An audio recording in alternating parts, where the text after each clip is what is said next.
$30 million to repave cracking and crumbling roads in Louisville. WDRB's Conrad DeLuche tells us that is just one change as leaders work out what to do with more money than the city has ever had. That's right. As you said, roads, sidewalks, parks, every corner of the city will be impacted if this version of the budget holds.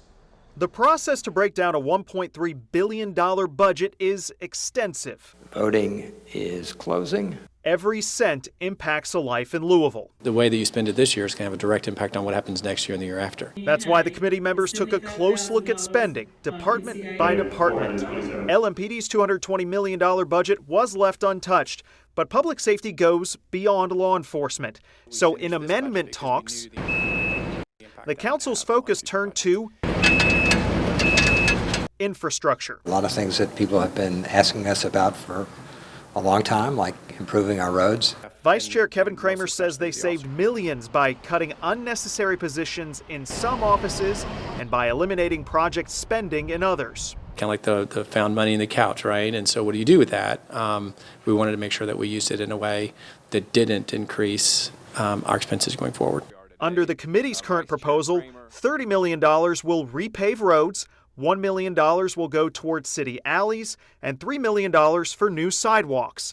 The council's plan would spend more on homeless outreach.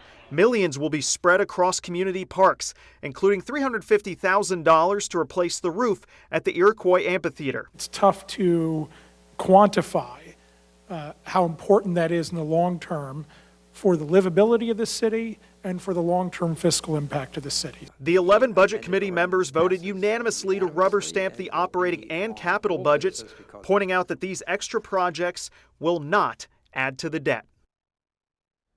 As for the push of Waterfront Park past 9th Street, Chair Bill Hollander says the money recommended will go toward the project, meaning the expansion is moving full steam ahead with the first project breaking ground later this year.